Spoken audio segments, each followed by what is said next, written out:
Assalamualaikum warahmatullahi wabarakatuh. Pada hari ini kita akan membahas kembali tentang escape vulnus colpectum atau luka tembak.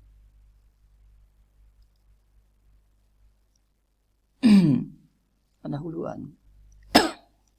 Bila sebutir peluru menembus tubuh, maka cacat pada epidermis lebih luas daripada dermis. Diameter luka pada epidermis kurang lebih sama dengan diameter anak peluru, sedangkan diameter luka pada dermis lebih kecil. Keadaan tersebut dikenal sebagai klim memar atau contusion ring. Contusion ring ini didapatkan pada luka tembak. Masuk dan luasnya tergantung pada arah peluru pada kulit. Peluru yang masuk tegak lurus, maka kontusio ringan akan besar. Sedangkan peluru yang masuknya miring, kontusio ringan akan lebih lebar di bagian mana peluru membentuk mulut yang terkecil pada kulit.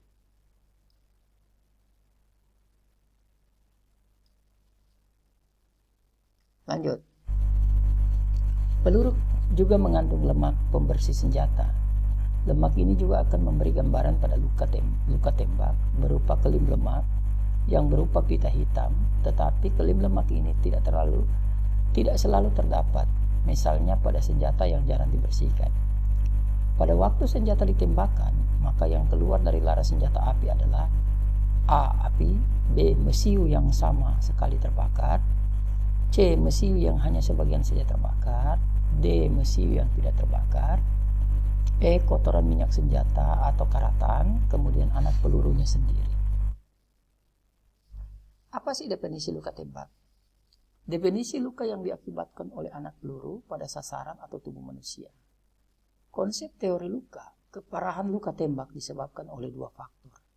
Yang pertama, kerusakan pada jaringan yang disebabkan oleh interaksi mekanik antara peluru dan lapisan otot atau jaringan. Yang kedua, pengaruh rongga sementara yang diakibatkan oleh peluru. Jika sebuah peluru setelah membuat lubang luka tembakan masuk dan mengenai tulang atau benda keras, maka bentuk dari peluru tadi menjadi berubah. Tulang-tulang yang kena peluru tadi akan menjadi patah, pecah atau kadang-kadang remuk. Akibatnya, waktu peluru menembus terus dan membuat lubang luka tembak keluar, tidak hanya peluru yang berubah bentuknya, tetapi diikuti oleh pecahan-pecahan tulang tadi karena ikut terlempar oleh dorongan dari peluru. Tulang-tulang ini pun kadang-kadang mempunyai kekuatan menembus juga. Kejadian ini yang mengakibatkan luka tembakan keluar yang besar dan lebar, sedangkan bentuknya tidak tertentu. Pemeriksaan khusus pada luka tembak. Ada beberapa keadaan pemeriksaan pada luka tembak masuk sering dipersulit oleh adanya pengotoran darah, sehingga pemeriksaan tidak dapat dilakukan dengan baik. Akibat penafsiran atau kesimpulan mungkin sekali tidak tepat. Untuk menghadapi penyulit pada pemeriksaan tersebut dapat dilakukan prosedur sebagai berikut. Luka tembak dibersihkan dengan hidrogen peroksida. Setelah 2-3 menit, luka tersebut dicuci dengan air untuk membersihkan luka yang terjadi dan membersihkan darah. Dengan pemberian hidrogen peroksida tadi, luka tembak akan bersih dan jelas, sehingga deskripsi dari luka dapat dilakukan dengan akurat. Tidak jarang juga pemeriksaan khusus untuk menentukan secara pasti bahwa luka tersebut luka tembak masuk. Ini disebabkan oleh karena tidak selamanya luka tembak masuk memperlihatkan ciri-ciri yang jelas. Adapun pemeriksaan khusus adalah: pertama, pemeriksaan mikroskopis, pemeriksaan kimiawi, dan pemeriksaan radiologi. Pemeriksaan mikroskopis, perubahan yang disebabkan oleh dua faktor, yaitu trauma mekanis dan termis. Sementara pemeriksaan diagnostik, pemeriksaan kimiawi black gen powder dapat ditemukan kalium, karbon, nitrat, sulfat, karbonat, tiosinat, dan tiosulfat. Pada smokeless gunpowder dapat ditemukan nitrit dan selulosanitrat.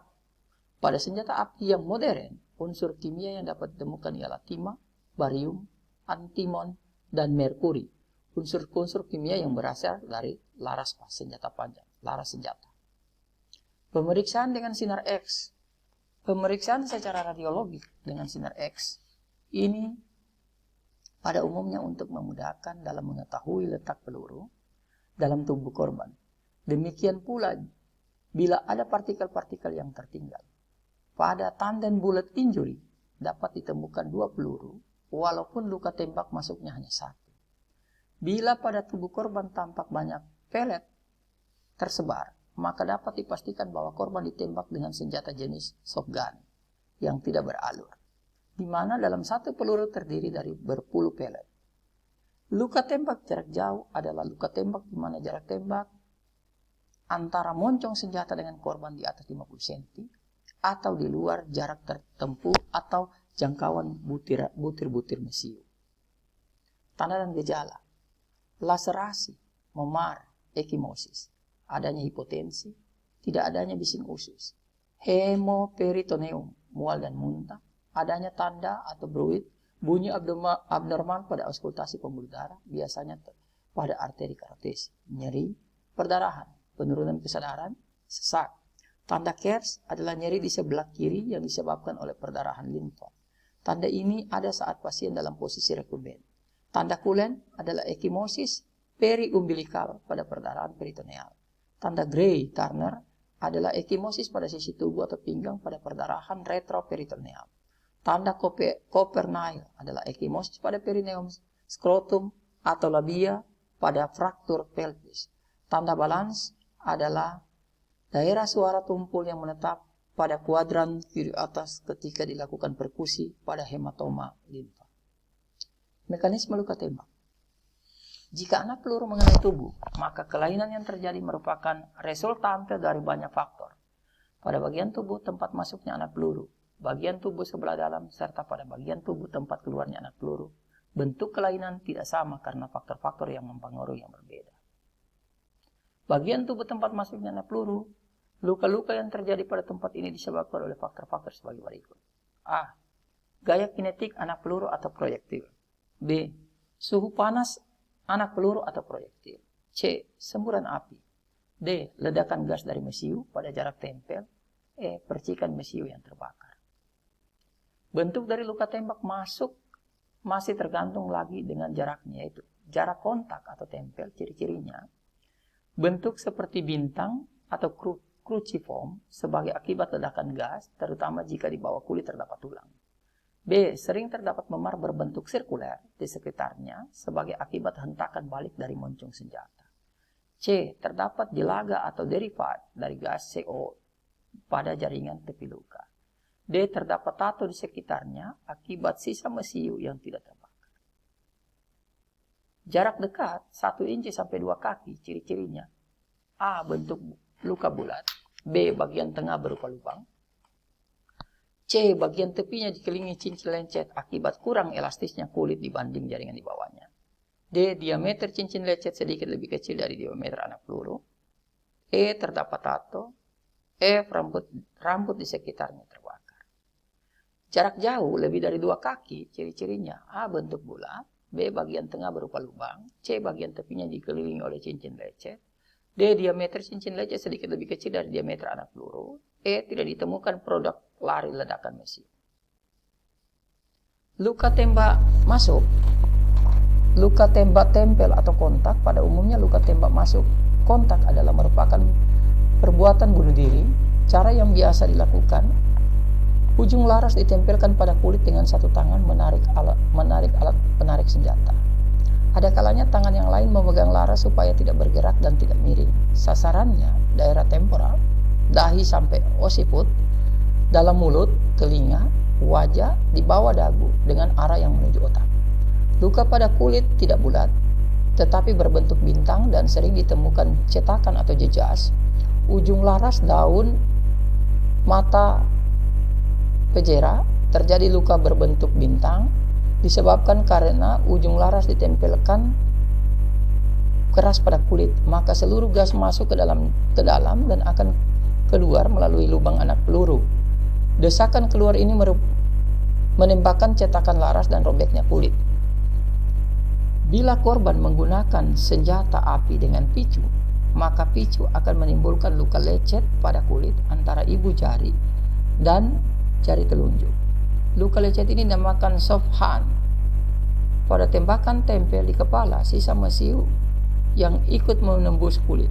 dapat dicari antara kulit dengan tulang kepala atau tabula eksterna dan antara tulang kepala dengan selaput otak keras atau tabula interna.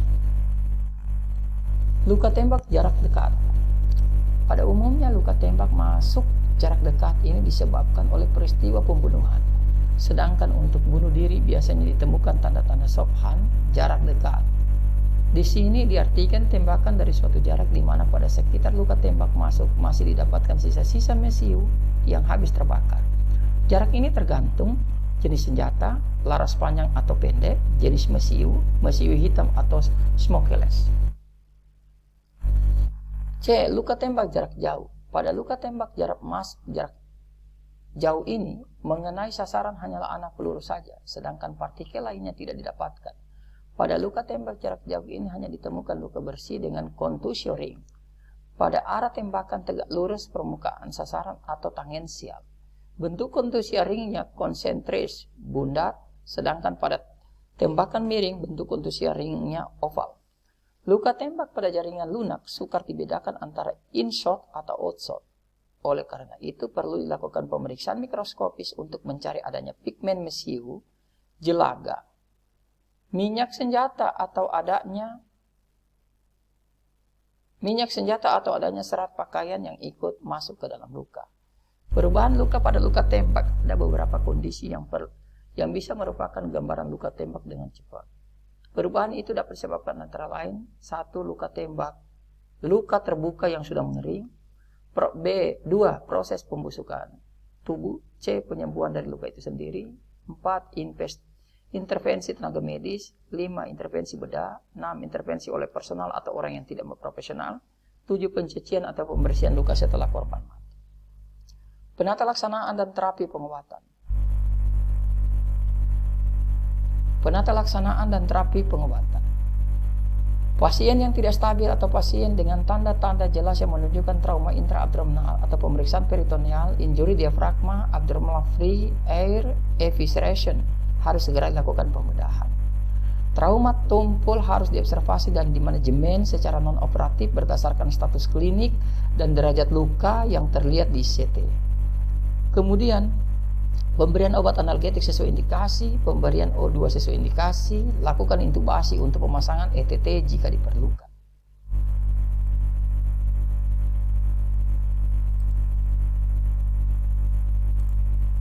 Demikian untuk luka tembak. Kita akan bertemu pada pertemuan berikutnya.